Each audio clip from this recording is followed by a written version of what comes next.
देहरादून नगर निगम की स्वच्छता समिति में हुए फर्जीवाड़े में जांच तो हुई, लेकिन अब तक उस जांच रिपोर्ट पर कोई कार्रवाई नहीं हो सकी।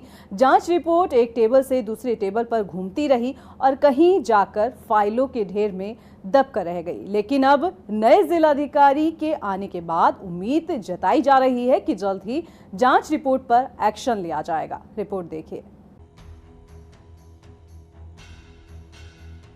देहरादून नगर निगम की स्वच्छता समिति में कर्मचारियों के वेतन के नाम पर करोड़ों रुपए के फर्जीवाड़े में अब जल्द ही किसी बड़ी कार्रवाई की उम्मीद जताई जा रही है और इसकी वजह है नए जिलाधिकारी सविन बंसल। दरअसल स्वच्छता समितियों में 99 अज्ञात स्वच्छता कर्मचारियों की नियुक्ति दिखाकर वेतन के नाम पर बड़ा फर्जीवाड़ा किया गया था।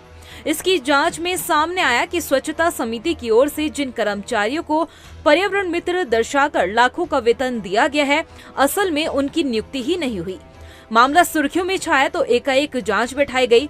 जांच पूरी भी हुई। रिपोर्ट तत्कालीन जिलाधिकारी सोनिका के सामने पेश की गई। लेकिन हैरानी की बात ये रही कि जांच रिपोर्ट आने के बाद भी आज तक इस मामले में कोई एक्शन नहीं लिया गया।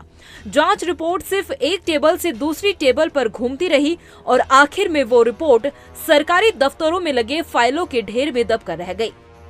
जांच रिपोर्ट आने के बाद भी ना तो ये जानने की कोशिश हुई कि आखिर इस फर्जीवाड़े के पीछे किसका हाथ था, किसकी सह पर इतना बड़ा घोटाला हुआ, और ना ही किसी तरह की कोई कार्रवाई की बात कही गई।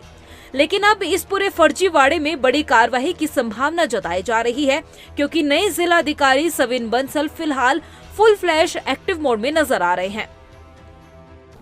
उसको एग्जामिन किया जाएगा और उसमें जो रिकमेंडेशंस है उसके अनुरूप त्वरित कार्रवाई की जाएगी। जिस तरह से जिलाधिकारी सख्त नजर आ रहे हैं, तो उसके बाद नगर आयुक्त भी एक्टिव हो गए हैं और दोबारा नगर स्वास्थ्य अधिकारी से फाइल की आंखें मंगवाने की बात कही गई है। आपको बता दें कि पिछले कई महीनों से फाइल पड़ी हुई थी, लेकिन नगर आयुक्त इस मामले में किसी भी तरह की कोई सुध नहीं ले रहे थे। मगर अब जिलाधिकारी के कड़े निर्देश के बाद फाइल की आंखें में तेजी आई है।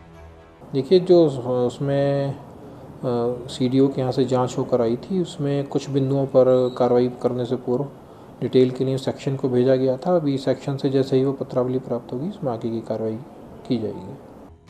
वहीं कांग्रेस ने भी आरोप लगाया कि कई महीने बीत जाने के बाद भी इस फर्जीवाड़े का खुलासा नहीं हुआ और न ही दोषियों पर किसी तरह की कोई कार्रवाई की गई। सारा फर्जीवाड़ा सरकार के संरक्षण में हुआ, मेयर के संरक्षण में हुआ और नगर निगम की मिलीभगत में हुआ। जांच रिपोर्ट भी आ गई, उसके बाद भी आप सार्वजनिक नहीं कर रहे हो, और जो कल्प्रिट हैं, जो दोषी हैं, उनके खिलाफ कार्रवाई आप नहीं कर रहे हो। ये तो सरकार का काम था।